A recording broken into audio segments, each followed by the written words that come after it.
प्रेम से बोलो संतोषी माता की जय। आज सकरवार को सुनिए संतोषी माता की पौराणिक कथा। संतोषी माता व्रत कथा। एक बुढ़िया थी, उसके 7 बेटे थे।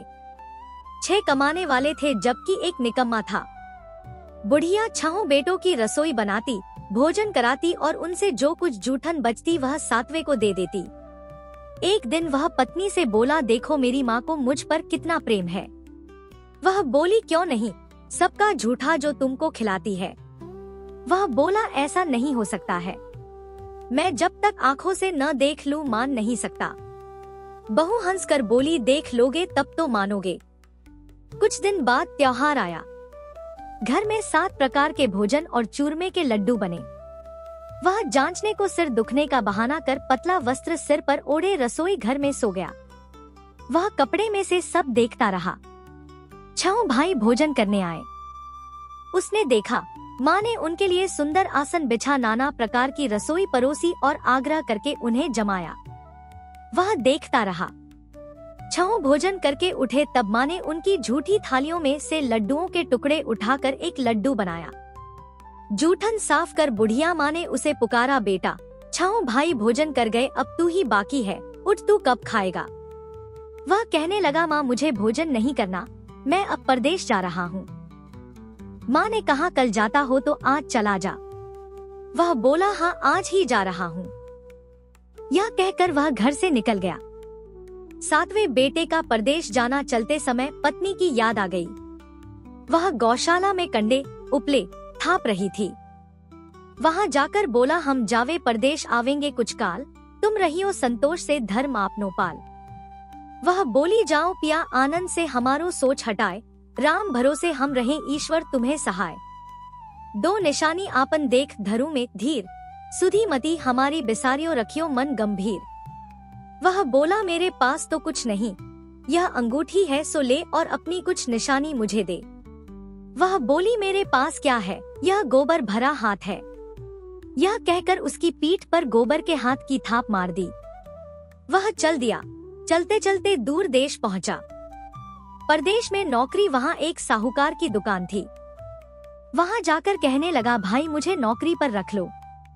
साहूकार को जरूरत थी, बोला रह जा। लड़के ने पूछा, तनख्वाह क्या दोगे। साहूकार ने कहा, काम देख कर दाम मिलेंगे। साहूकार की नौकरी मिली।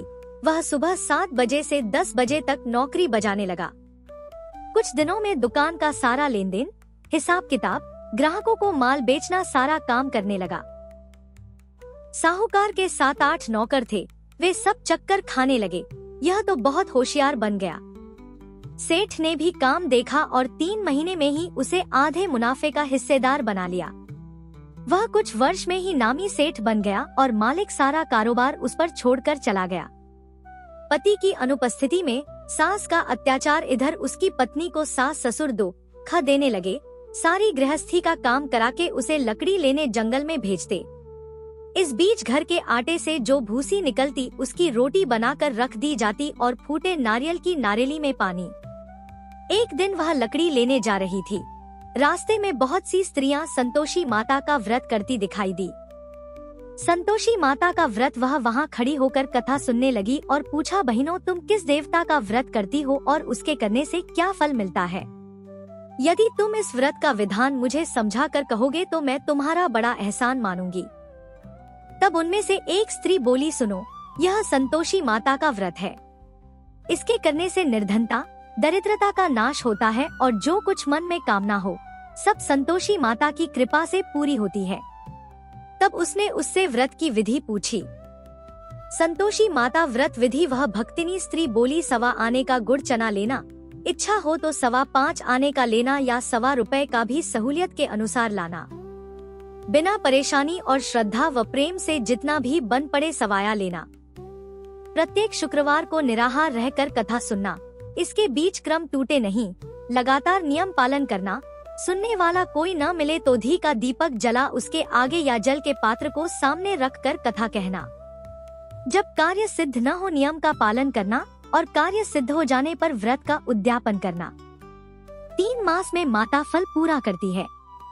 यदि किसी के ग्रह खोटे भी हों तो भी माता वर्ष भर में कार्य सिद्ध करती है। फल सिद्ध होने पर उद्यापन करना चाहिए, बीच में नहीं।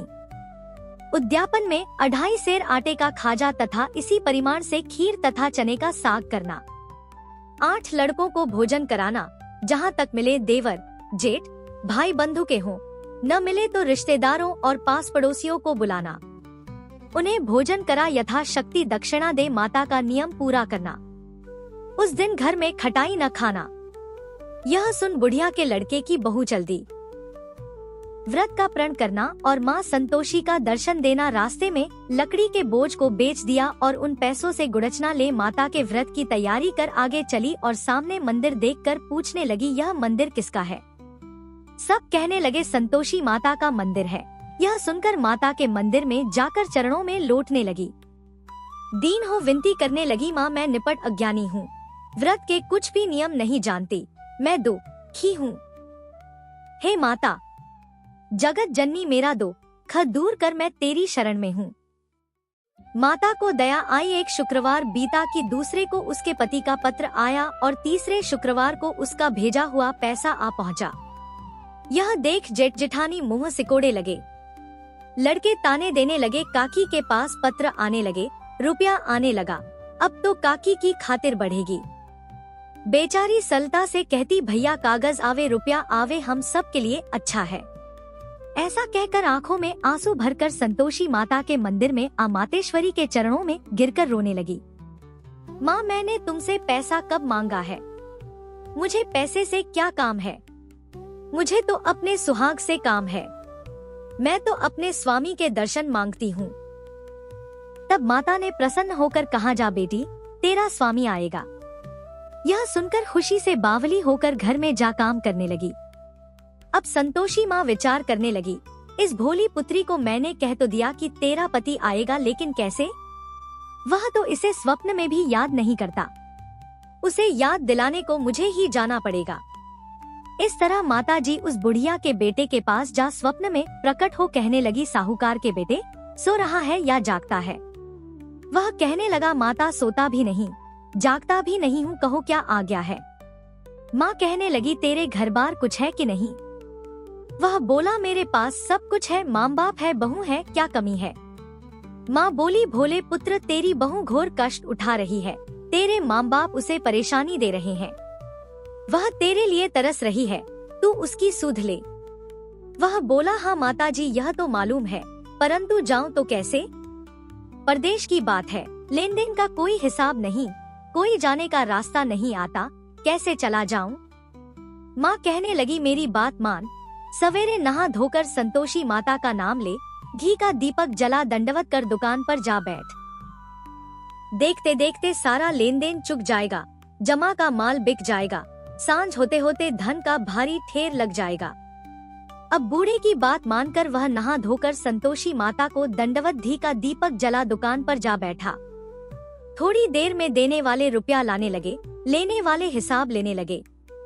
कोटे में भरे सामान के खरीददार नकद दाम दे सौदा करने लगे। शाम तक धन का भारी ठेर लग गया। मन में माता का नाम ले चमत्कार देख प्रसन्न हो घर ले जाने के वास्ते गहना कपड़ा सामान खरीदने लगा। यहाँ काम से निपट तुरंत घर को रवाना हुआ। उधर उसकी पत्नी जंगल में लकड़ी लेने जाती है, लौटते वक्त माताजी के मंदिर में विश्राम करती। वह तो उसके प्रतिदिन रुकने का जो स्थान ठहरा। धूल उड़ती देख वह माता से पूछती है, हे माता, यह धूल कैसे उड़ रही है? माता कहती है, हे पुत्री, तेरा पति आ रहा है। अब तू ऐसा कर, लकड़ियों के 3 बोझ बना ले, एक नदी के किनारे रख और दूसरा मेरे मंदिर पर व तीसरा अपने सिर पर। तेरे पति को लकड़ियों का गट्ठर देख मोह पैदा होगा, वह यहाँ रुकेगा, नाश्ता पानी खाकर माँ से मिलने जाएगा। तब तू लकड़ियों का बोझ उठाकर जाना और चौक में गट्ठर डालकर जोर से आवाज लगाना, लो सासू जी, लकड़ियों का गट्ठर लो, भूसी की रोटी दो, नारियल के खेपड़े में पानी दो, आज मेहमान कौन आया है। माताजी से बहुत अच्छा कहकर वह प्रसन्न मन से लकड़ियों के 3 गट्ठर बनाई, एक नदी के किनारे पर और एक माताजी के मंदिर पर रखा। इतने में मुसाफिर आ पहुंचा।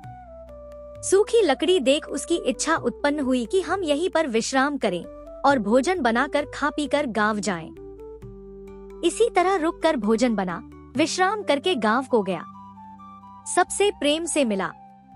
उसी समय सिर पर लकड़ी का गट्ठर लिए वह उतावली सी आती है। लकड़ियों का भारी बोझ आंगन में डालकर जोर से 3 आवाज देती है, लो सासू जी, लकड़ियों का गट्ठर लो, भूसी की रोटी दो। आज मेहमान कौन आया है? यह सुनकर उसकी सास बाहर आकर अपने दिए हुए कष्टों को भुलाने हेतु कहती है, बहू ऐसा क्यों कहती है? तेरा मालिक ही तो आया है। आ बैठ, मीठा भात खा, भोजन कर, कपड़े गहने पहन। उसकी आवाज सुन उसका पति बाहर आता है। अंगूठी देख व्याकुल हो जाता है। माँ से पूछता है, माँ यह कौन है? माँ बोली, बेटा यह तेरी बहू है। जब से तू गया है तब से सारे गांव में भटकती फिरती है। घर का कामकाज कुछ करती नहीं, 4 पहर आकर खा जाती है। वह बोला, ठीक है माँ, मैंने इसे भी देखा और तुम्हें भी। अब दूसरे घर की ताली दो, उसमें रहूंगा। माँ बोली, ठीक है, जैसी तेरी मर्जी। तब वह दूसरे मकान की तीसरी मंजिल का कमरा खोल सारा सामान जमाया। एक दिन में राजा के महल जैसा ठाट बाट बन गया। अब क्या था, बहू सुख भोगने लगी। इतने में शुक्रवार आया। शुक्रवार व्रत के उद्यापन में हुई भूल। किया खटाई का इस्तेमाल उसने पति से कहा, मुझे संतोषी माता के व्रत का उद्यापन करना है। पति बोला, खुशी से कर लो। वह उद्यापन की तैयारी करने लगी। जेठानी के लड़कों को भोजन के लिए कहने गई। उन्होंने मंजूर किया, परंतु पीछे से जेठानी ने अपने बच्चों को सिखाया, देखो भोजन के समय खटाई मांगना, जिससे उसका उद्यापन पूरा न हो। लड़के जीमने आए, खीर खाना पेट भर खाया, परंतु बाद में खाते ही कहने लगे, हमें खटाई दो, खीर खाना हमको नहीं भाता, देखकर अरुचि होती है। वह कहने लगी, भाई खटाई किसी को नहीं दी जाएगी, यह तो संतोषी माता का प्रसाद है। लड़के उठ खड़े हुए, बोले, पैसा लाओ। भोली बहू कुछ जानती नहीं थी, उन्हें पैसे दे दिए। लड़के उसी समय हट करके इमली खटाई ले खाने लगे। यह देखकर बहू पर माताजी ने कोप किया। राजा के दूत उसके पति को पकड़ कर ले गए। जेठ जेठानी मनमाने वचन कहने लगे, लूट लूट कर धन इकट्ठा कर लाया है, अब सब मालूम पड़ जाएगा जब जेल की मार खाएगा। बहू से यह सहन नहीं हुए। माँ संतोषी से मांगी माफी। रोती हुई माताजी के मंदिर गई, कहने लगी, है माता, तुमने क्या किया? हंसा कर अब भक्तों को रुलाने लगी। माता बोली, बेटी तूने उद्यापन करके मेरा व्रत भंग किया है।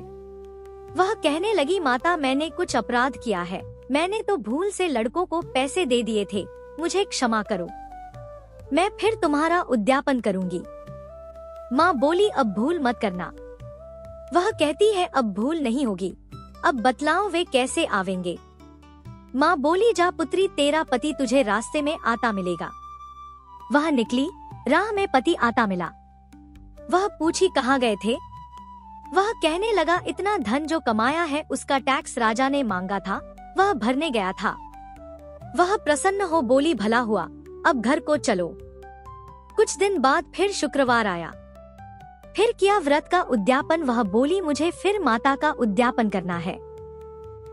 पति ने कहा, करो। बहू फिर जेठ के लड़कों को भोजन को कहने गई। जेठानी ने 1-2 बातें सुनाई और सब लड़कों को सिखाने लगी, तुम सब लोग पहले ही खटाई मांगना। लड़के भोजन से पहले कहने लगे, हमें खीर नहीं खानी, हमारा जी बिगड़ता है, कुछ खटाई खाने को दो। वह बोली, खटाई किसी को नहीं मिलेगी, आना हो तो आओ। वह ब्राह्मण के लड़के लाकर भोजन कराने लगी। यथाशक्ति दक्षिणा की जगह एक एक फल उन्हें दिया। संतोषी माता प्रसन्न हुई। संतोषी माता का फल माता की कृपा होते ही 9वें मास में उसके चंद्रमा के समान सुंदर पुत्र प्राप्त हुआ। पुत्र को पाकर प्रतिदिन माता जी के मंदिर को जाने लगी। माँ ने सोचा, यह रोज आती है, आज क्यों न इसके घर चलूं। यह विचार कर माता ने भयानक रूप बनाया। गुड़चने से सना मुख, ऊपर सूंड के समान होठ, उस पर मक्खियां भिन भिन कर रही थी। दहली पर पैर रखते ही उसकी सास चिल्लाई, देखो रे, कोई चुड़ैल डाकिन चली आ रही है, लड़कों इसे भगाओ, नहीं तो किसी को खा जाएगी। लड़के भगाने लगे, चिल्लाकर खिड़की बंद करने लगे। बहू रोशनदान में से देख रही थी। प्रसन्नता से पगली बन चिल्लाने लगी, आज मेरी माता जी मेरे घर आई है। वह बच्चे को दूध पीने से हटाती है। इतने में सास का क्रोध फट पड़ा। वह बोली, क्या उतावली हुई है? बच्चे को पटक दिया। इतने में माँ के प्रताप से लड़के ही लड़के नजर आने लगे। वह बोली, माँ मैं जिसका व्रत करती हूँ यह संतोषी माता है। सबने माता जी के चरण पकड़ लिए और विनती कर कहने लगे, हे माता, हम मूर्ख हैं, अज्ञानी हैं, तुम्हारे व्रत की विधि हम नहीं जानते। व्रत भंग कर हमने बड़ा अपराध किया है। जग माता आप हमारा अपराध क्षमा करो। इस प्रकार माता प्रसन्न हुई। बहू को प्रसन्न हो जैसा फल दिया वैसा माता सबको दे। जो पढ़े उसका मनोरथ पूर्ण हो। बोलो संतोषी माता की जय। वीडियो अगर पसंद आया हो तो लाइक जरूर करना। कमेंट्स बॉक्स में जय संतोषी माता लिख देना।